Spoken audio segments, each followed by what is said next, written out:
doctor. Having written a book about her struggles to fall pregnant, Tertia Albertyn has become one of the most vocal women on the continent when it comes to speaking out about infertility. If you had to ask me what is the logical, scientific reason why I wanted children, I wouldn't know what exactly to say. But now having had children, now I understand what it is. It's the opportunity to love so unconditionally. Before I thought about why do I want children, when you go through fertility, you do think, why do I want it? Is it to carry on my name? Is it to carry on my genes? I don't know, but now I know it's about love. When you start out trying, you're still full of hope. So the doubts and the questions of what I did wrong haven't come yet. That comes later. So when we started out, I was still excited in a way. I also thought of this as a challenge, and I thought, I was a little bit worried, but it was still, it's going to happen. It's just a case of when. It's only when you've been trying for a long time and you've had many failures that the doubts start creeping in. I'm a believer in specialists. When you have fertility issues, I think you should be seen by a fertility specialist.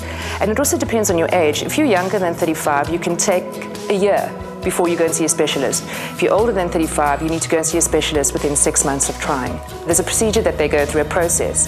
They have to test both you and your partner to make sure that you're okay to continue. Now, obviously, the male tests are a lot easier, and then a female has to have an operation, basically to check that her bits inside are okay. The first IVF was a disaster. I didn't produce enough eggs and the eggs didn't fertilize. And then I can't even remember the second or third or the fourth, I fell pregnant and I was super excited. I bought a whole lot of pregnancy magazines, I told everybody, and at 8 weeks I lost the baby. And obviously devastated, very upset, but tried again. At the back of my mind, I always knew that I would try until I had a baby, and whether that meant doing IVF after IVF or adopting or fostering or using an egg donor, it didn't matter. I was going to have a baby. But one of the turning points came for me is when my husband and I had a chat after one of our many losses, and he said to me, we will do what it takes. And it was the we will do what it takes. And I felt like I could do anything at that point, because we would have done whatever it took to have a baby. I wasn't going to give up. And she didn't. Tertia and her husband endured 9 IVF procedures until she finally conceived twins, Adam and Kate. By the time we had got to our 9th IVF, we looked at all sorts of options, egg donation, adoption, anything. And what we decided to do is try one last IVF. And the one last IVF worked. And now I have twins. I'm almost embarrassed to say that I had a baby naturally. After 10 IVFs eventually, and 5 years and so much money, I had a baby naturally. Why? I don't know. Is it fate? Is it nature? Did my body suddenly wake up and was it the right? I don't know. But I'm very happy that he's here. There's so many hard parts in this journey, and the longer you're on it, the more raw you become, the more prickly you become, and suddenly it feels like the whole world is divided into those who can't have children and those who can. I think the lowest moments where I thought there was no hope. When you have hope, you can do anything.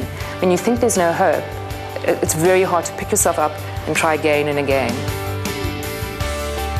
Undergoing fertility treatment is hard. It's hard on many levels. It's hard on a physical level. You've got to inject yourself with hormones. I mean, think about PMS on steroids. Basically, that's what it's like. It's hard financially, it's expensive, and not everybody has endless resources. But the hardest part about fertility treatment is the emotional stuff. Is feeling as a woman, feeling broken, feeling not good enough. I mean, there were moments where I said to my husband, maybe you should find a wife that can give you children. You just feel so broken that you can't do this thing that everybody can do without even thinking about or trying.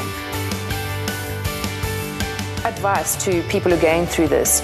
One of the things I always say, decide whether you're going to be in the closet or out the closet about your fertility. Are you going to tell people you're going through treatment or not? The advantage of telling people is that they understand when you can't come to a baby shower or if you're feeling down.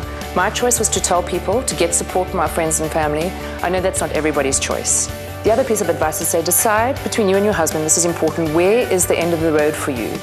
If it's just trying naturally, then that's the end of the road. Or is it adoption? Will you do egg donation? Will you do surrogacy? Will you do IVF? Decide as a couple so that you know how long your journey is going to be. It's not indefinite. And after a long and painful journey, having her own children continues to inspire Tertia to tell other couples with infertility issues that they are not alone.